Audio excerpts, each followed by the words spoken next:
space. It's a bit of a waste of time, isn't it? Look, don't get me wrong. Space is cool, right? We all love a Hubble image or two. Here we have the iconic pillars of creation, towers of gas and dust that are forming brand new stars. And yeah, astronauts, they look like they're having a good time up there. But honestly, what's the point? Why do we study space? Why do we do space exploration? Because the thing is, it takes space ages to do anything. Almost nothing in the cosmos happens on the scale of a human life.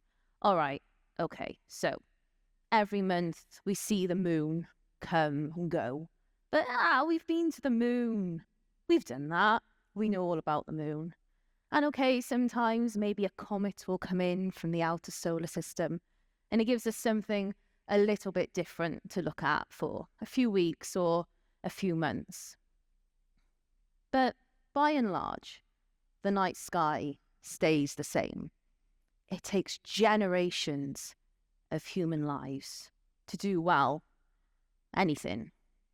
So it doesn't matter a jot to me, right? My everyday life. All of these astronomers worrying about galaxies billions of light years away. Haven't they found enough of them by now? Right. Or they're worried about stars in obscure constellations. Even the astronauts gallivanting around on the International Space Station or the moon or Mars or wherever it is that they're off to next. Nothing these lot do, nothing that they work on matters one little bit to my everyday life. They're not making my commute easier. They are not making my bed more comfortable. And I still got to cook dinner at the end of the night, right? Right? Right. Are you sure? Are you absolutely sure that everything astronomers, space scientists, and astronauts work on stays up there? I feel like this is the perfect conversation to have over dinner. So let's head out to a restaurant. All right, so we've picked our restaurant. And the first thing we've got to do is actually get there. Now, if you're anything like me, you've got no sense of direction whatsoever. So you're going to get out your favorite navigation app. And if you do that, that means you're tapping into the GPS network, the global positioning satellites. Here they are. It's a network of about 30 or so satellites that hover about 20,000 kilometers above the surface of the Earth. So you can fit almost 2 Earths in between us and those satellites. They take about 12 hours to complete one orbit around our planet. And satellites are a huge part of space exploration. I think the problem is whenever we think about space, it's always the big dedicated science missions that come to mind. Things like the Hubble Space Telescope, the James Webb Space Telescope, our next generation observatory. But really, these make up just a few % of annual space launches. Most of them are satellites that are up there orbiting the Earth.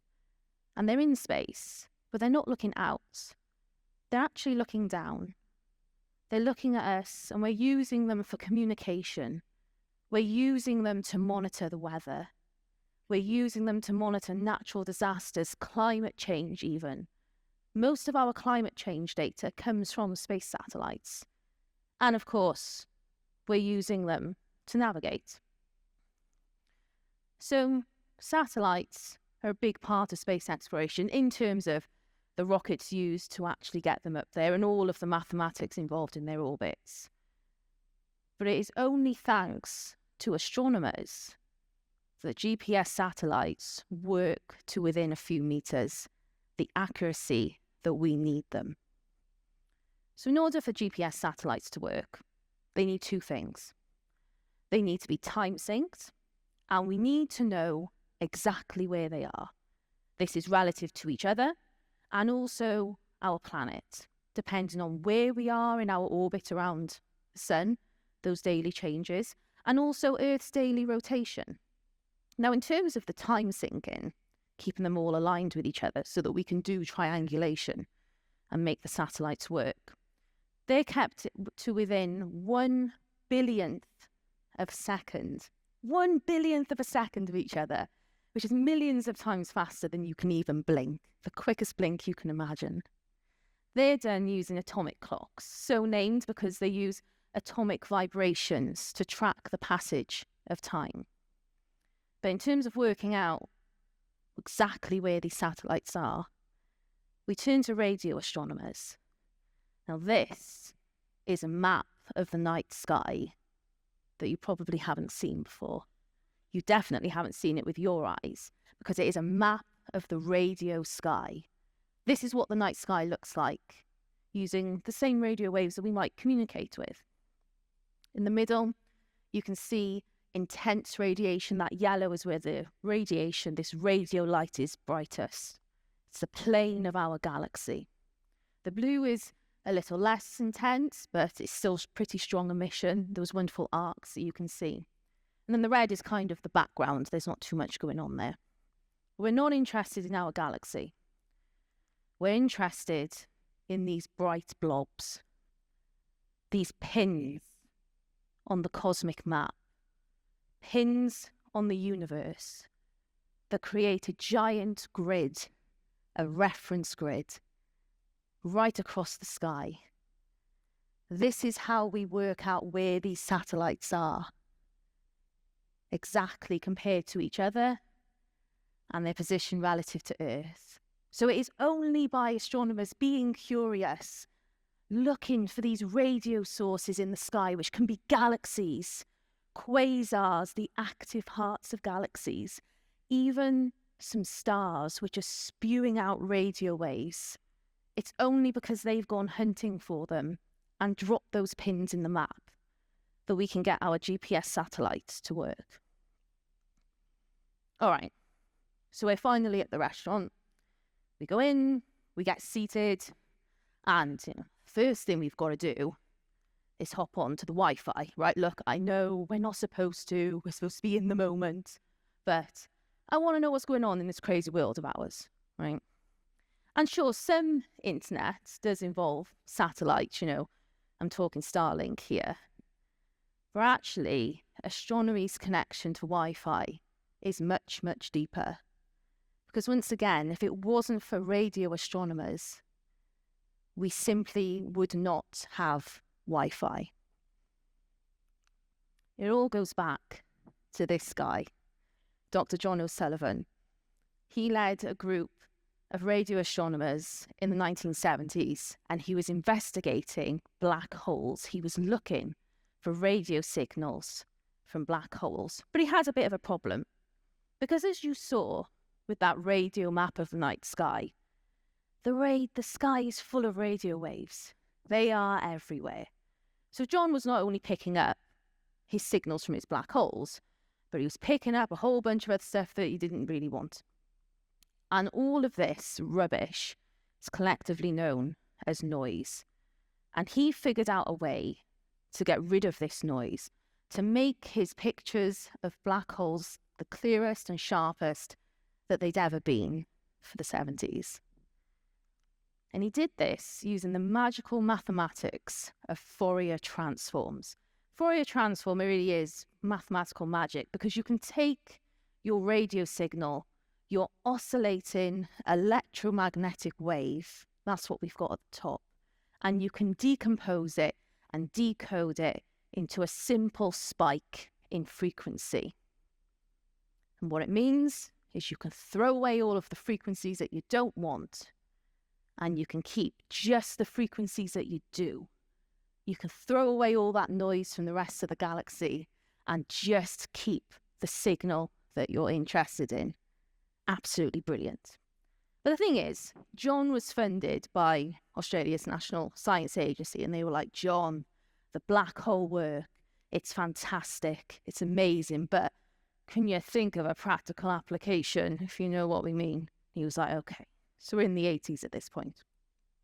And the big problem at the time was trying to develop a way to send data wirelessly. But they had problems because every time they tried to send their signal, it would ricochet off the walls, it would interfere with itself, and it would create lots of noise. Well, that sounds kind of familiar. Sounds very familiar to John too and his team.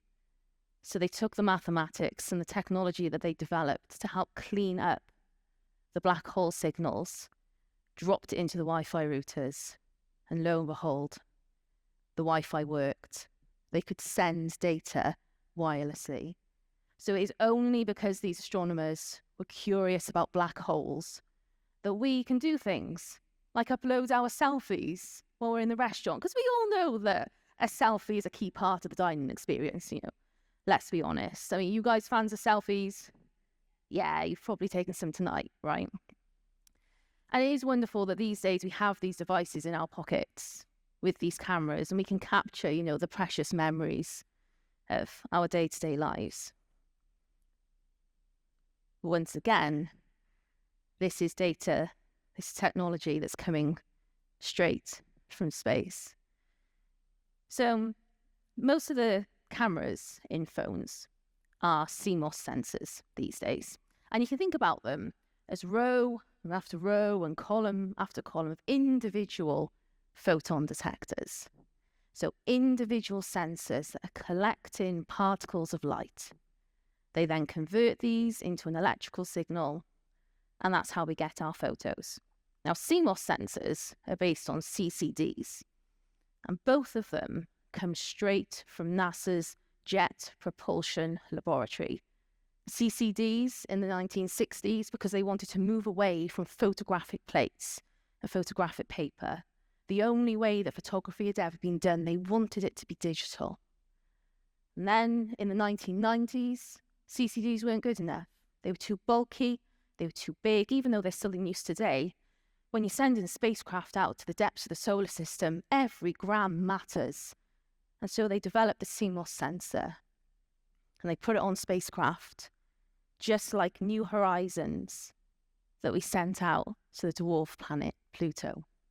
So it's only because we got curious about the solar system that we can take our selfies and we can take our pictures of our cats and we can drop them on the Wi-Fi. But we've been at this restaurant for a little while now. We haven't even looked at the menu. So we should probably do that. And if you're anything like me, needs a little bit of assistance seeing that menu. And I'm a little bit clumsy and tend to knock things off and drop things. So I paid for an extra coating on my glasses, paid for a scratch-resistant coating. This itself has come straight from NASA when they were researching coatings to try and protect helmets from getting scratched in space. And it's gone directly into the glasses industry. But if I'm being honest with myself, in the long run, maybe I should think about having laser eye surgery. Well, I don't have to worry about the glasses then. And thanks to the James Webb Space Telescope, my chances of successful surgery have just increased. Now, the primary mirror is one of the key components of any telescope. So the golden hexagon made up of small hexagons that we see with the James Webb Space Telescope. And in order to get clear, sharp pictures of the universe, it has to be without imperfections and it has to be exactly the right shape. For the James Webb Space Telescope, because it's an infrared telescope, the mirror had to be ground and polished to within 1/1000th of the width of a human hair. And to make sure that happened, NASA commissioned very specialist mapping software. That mapping software has now gone straight into the medical industry, and it is used to map people's retinas and the shape of their corneas before they have laser eye surgery. To date, it's helped in over 18 million surgeries. But you know what?